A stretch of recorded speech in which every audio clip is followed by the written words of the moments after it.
Anda kembali di gelar perkara saudara dalam dakwaan jaksa Linda Pujiastuti alias Anita Cepu berperan sebagai perantara dalam mengedarkan sabu yang disisihkan Dodi Prawira Negara. Semula, Linda mengaku dirinya adalah informan polisi untuk mengungkap peredaran narkoba yang masuk ke Indonesia.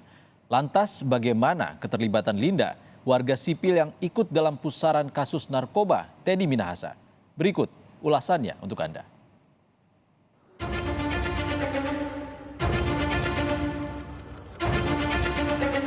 Saya nggak ada ongkos, tiket, dan operasional. Lalu terdakwa bilang, ini saya ada sabu 5K, carikan lawan. Untuk kamu operasional ke Brunei.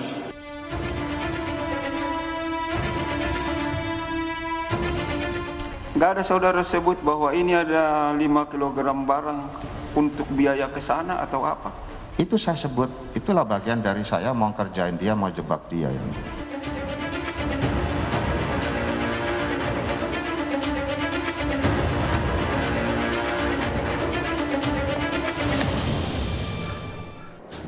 Linda Pujiastuti, warga sipil yang masuk dalam pusaran kasus narkoba Teddy Minahasa, dihadirkan sebagai saksi dalam sidang untuk terdakwa Teddy. Satu persatu fakta mulai terungkap. Linda mengaku sebagai perantara bagi Teddy agar sabu yang ingin dijualnya bisa sampai ke tangan bandar.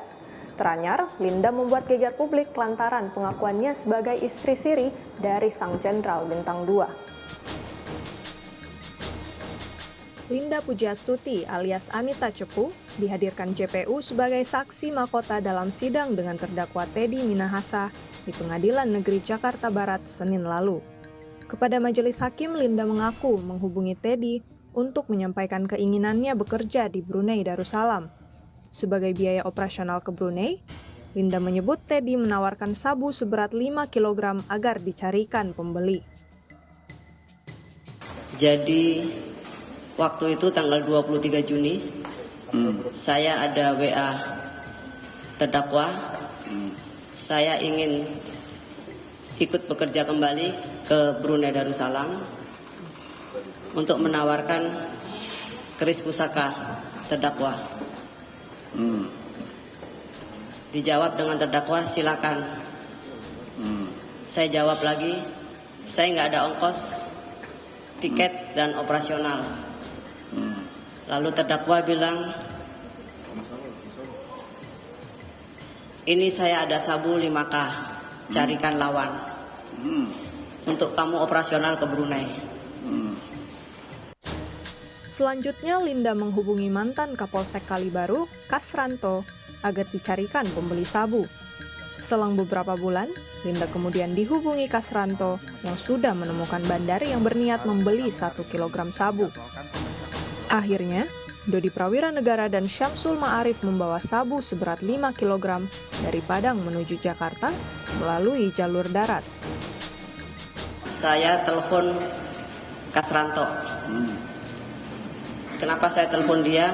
Karena polisi yang dekat seperti keluarga cuma dia. Saya bilang, Mas, rumah. Saya bilang begitu.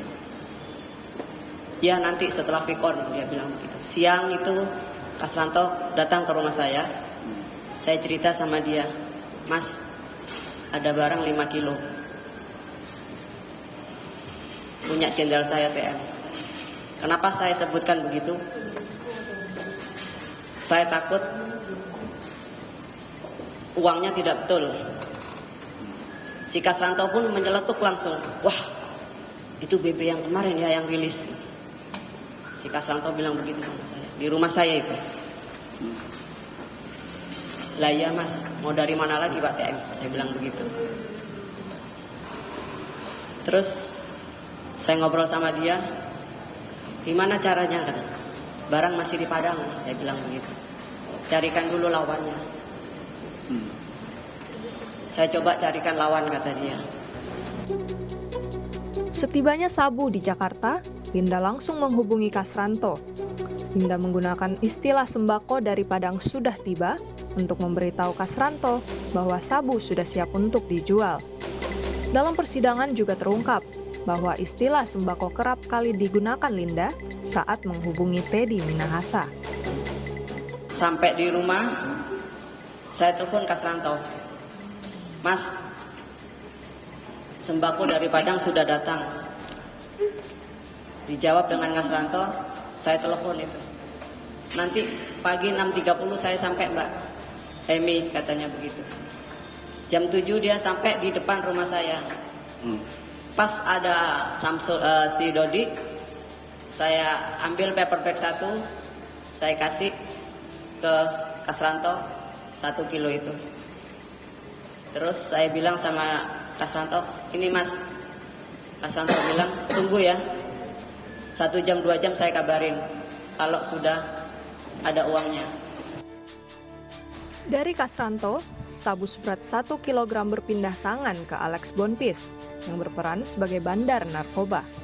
Kasranto kemudian meminta Linda untuk datang ke Mapolsek Kalibaru untuk mengambil uang hasil penjualan sabu senilai 400 juta rupiah.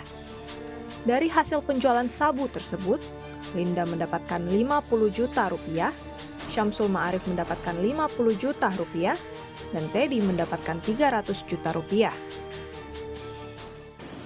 Jam 13, Kasranto telepon ke saya bahwa uangnya sudah siap. Akhirnya saya naik Grab untuk ke ruangan Kapolsek itu, ambil uang sesuai dengan itu, 400 juta. Terus Kasranto memberi saya lagi uang 10 juta untuk ongkos saya taksi. Saya terima. Sampai di rumah saya kontaklah si Dodi itu untuk mengambil uang itu. Saya kontak, kamu ke rumah lagi ya, ini uangnya udah siap. Sampai di rumah, Dodi itu duduk, saya kasih uangnya itu 350 juta. Saya bilang sama dia, 50 saya ambil, 350 kasih bapak. Saya bilang.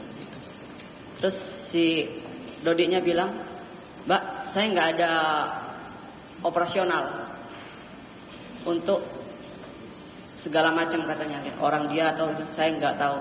Akhirnya diambilnya 50 juta itu, sisa 300 mau disetorkan ke bos, ke Pak Teddy maksudnya. Rabu lalu, giliran Teddy Minahasa untuk memberikan keterangan sebagai saksi dalam persidangan Dodi dan Linda. Dalam kesaksiannya, Teddy mengaku libatkan Linda untuk menjebaknya. Teddy mengaku malu dan kecewa lantaran informasi keliru yang diberikan Linda terkait peredaran narkoba di Laut Cina Selatan.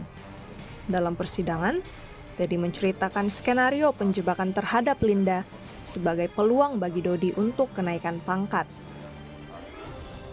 Cepetan Pak Teddy, ini tanggal 31 Juni ini ada barang masuk 2 ton. Cepetan Pak Teddy, dia mendadak saya. Kemudian saya lapor Kapolri Pak Tito Karnavian dan beliau menyatakan, ya udah, Dinda bentuk tim berangkat. Berangkatlah. Kami lontang-lantung di sana hampir 3 bulan di laut.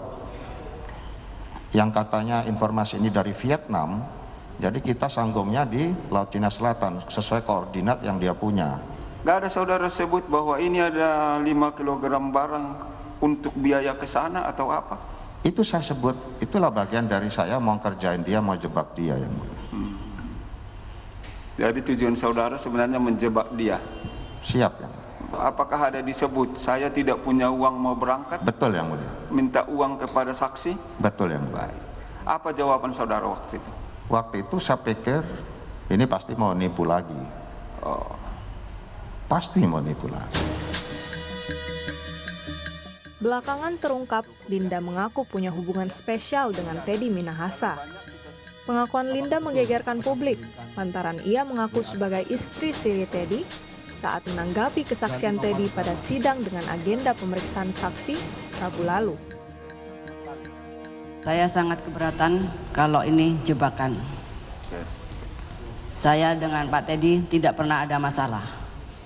Waktu saya ke Laut Cina, itu gagal, saya sempat minta maaf. Dan saya tidak pernah berantem. Dan saya memang ada hubungan dengan Pak Teddy. Saya itu istri sirinya, Pak Teddy Minahasa. Biarpun beliau tidak mengakui. Terima kasih Yang Mulia. Sejumlah keterangan telah disampaikan oleh Linda Pujastuti meski kerap dibantah oleh Teddy Minahasa.